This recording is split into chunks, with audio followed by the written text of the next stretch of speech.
तो स्टूडेंट्स, आज हम पढ़ेंगे chapter number first, a letter to God. तो आज हम एक्सप्लेन करेंगे समरी इन हिंदी। इस कहानी में एक किसान होता है जिसका नाम है लेंचो। तो उसकी कहानी स्टार्ट होती है। वह ईश्वर के प्रति बड़ा ईमानदार और वफादार होता है और उसकी जो आस्था है वो ईश्वर में बहुत अटूट है, बहुत ही अद्वितीय है। तो चलिए देखते हैं समरी।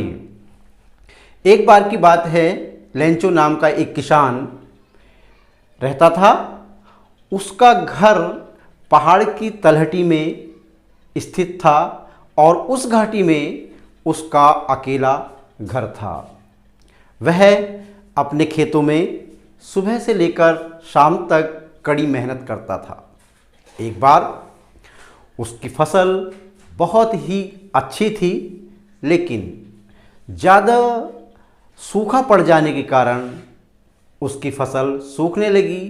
उस समय सिंचाई के साधन नहीं होते थे और वह बेचारा अपने खेतों में रोज जाता और बादल आकाश की तरफ देखता कि कहीं आकाश में कोई बादल नज़र आ जाए जिससे उसे बारिश की उम्मीद लगे।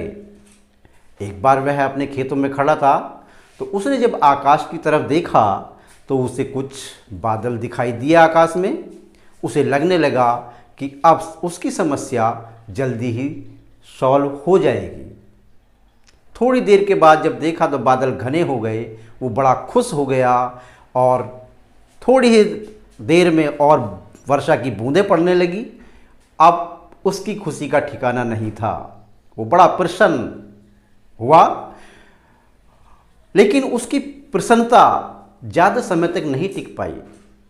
देखते ही देखते ये जो बारिश थी वो ओलों के तूफान में बदल गई और लगातार 2-3 दिन तक ये तूफान ओलों का चलता रहा और उसकी जो फसल थी वो सब चौपट हो गई। वह अपने खेतों में गया तो उसे खेतों में केवल फसल के डंठल डंठल दिखाई दिए और पत्ती नहीं थी। उसका खेत इतना सफ़ेद हो गया था मानो कि वहाँ पर एक चांदी की परत बिछा दी गई हो, एक नमक की परत बिछा दी गई हो। ओलों से इतना सफ़ेद उसका खेत लग रहा था। अब खेत में खड़ा होकर वो बड़ा उदास हो गया और उसने देखा तो बड़ा दुखी था और वो सोचने लगा इस साल हमें भूखा ही रहना पड़ेगा। उसके पास दोबारा फसल बोने के लिए पैसा नहीं था, ना कहीं से उम्मीद थी कि उसे सहायता मिल जाए। इसलिए वो बड़ा चिंता में डूबा हुआ अपने खेत के बीचों बीच खड़ा हुआ था। तभी उसे ईश्वर की याद आई। उसने कहा अपने मन ही मन कि ईश्वर ने जिसको जीवन दिया है उसे भूखा नहीं मरने देगा। वह सोचता रहा और उसने जैसे वो सवेरे उठा अगले दिन वो पोस्ट ऑफिस गया। उसने पोस्ट ऑफिस के कर्मचारी से एक एनवेलप लिया और एक चिट्ठी लिखकर उसमें डाल दी। उसकी चिट्ठी का कंटेंट ये था कि हे ईश्वर, इस साल मेरी फसल तूफान में चौपट हो गई है और मुझे अपने परिवार का भरण पोषण करने के लिए और कहीं से कोई सहायता की उम्मीद नहीं है।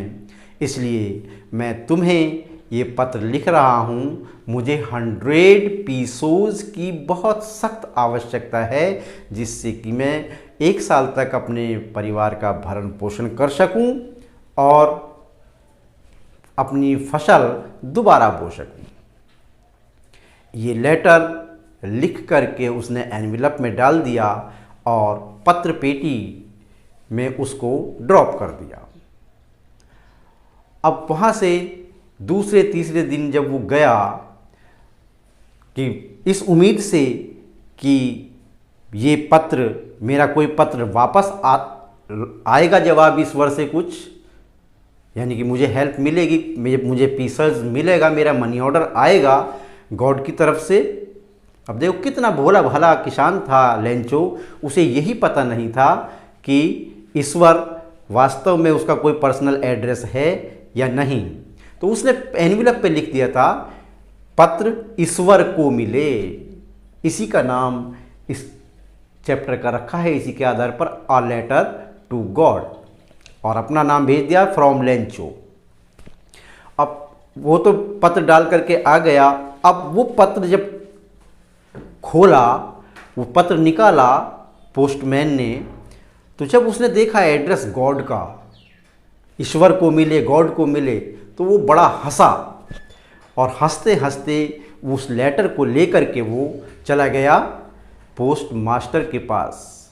जब पोस्ट मास्टर ने वो पत्र पढ़ा तो वो भी बहुत हंसा, दिल खोल कर हंसा, लेकिन शीघ्र ही वह एकदम सिंसर हो गया, सीरियस हो गया और सोचने लगा कि क्या अभी भी इस संसार में ऐसे लोग हैं जो ईश्वर में इतनी गहन आस्था रखते हैं। तो उसने लेंचो की आस्था को बरकरार रखने के लिए लेंचो के लेटर का जवाब देने की का मन बनाया उसने, और लेकिन उसका जवाब देने के लिए तो 100 पीसोस की सख्त आवश्यकता थी।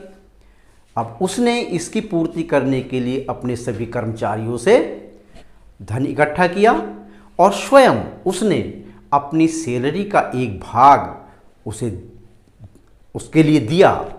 ऐसा करके वो फिर भी 100 पीसोज नहीं कर पाया इकट्ठे। उसने इस तरह से ओनली 70 पीसोज इकट्ठे हो पाए।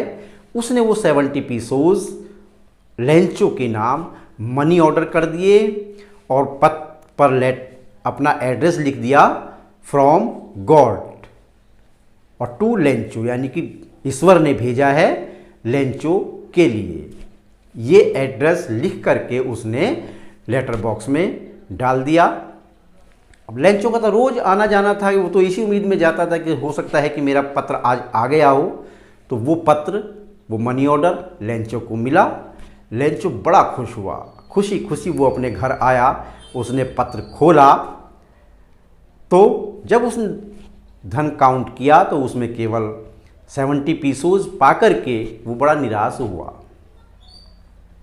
उसने सोचा कि भगवान ने तो 100 पीसोज ही भेजे होंगे, लेकिन ये जो 30 पीसोज हैं ये पोस्ट ऑफिस के कर्मचारियों ने निकाल लिए हैं।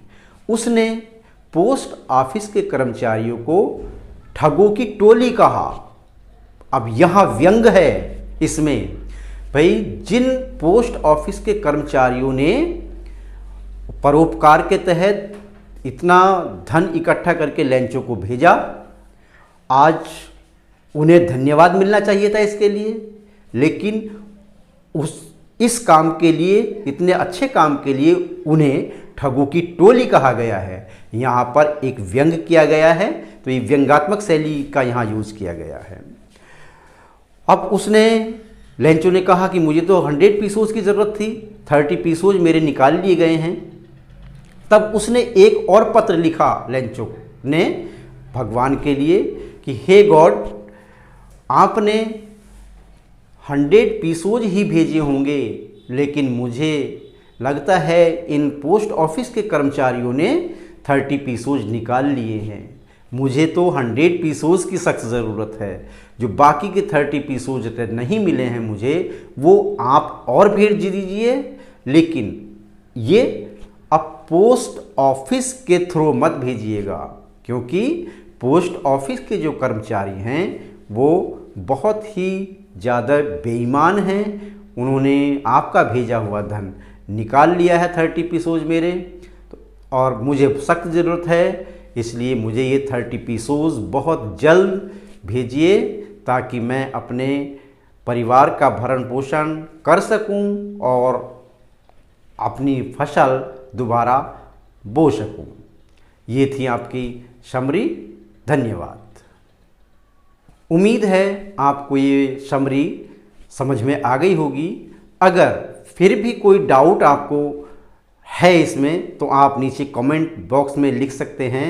मैं उस आपके कमेंट का जवाब नेक्स्ट वीडियो में ज़रूर दूंगा। और अब फिर मिलते हैं नेक्स्ट लेक्चर में। तब तक के लिए बाय बाय। धन्यवाद।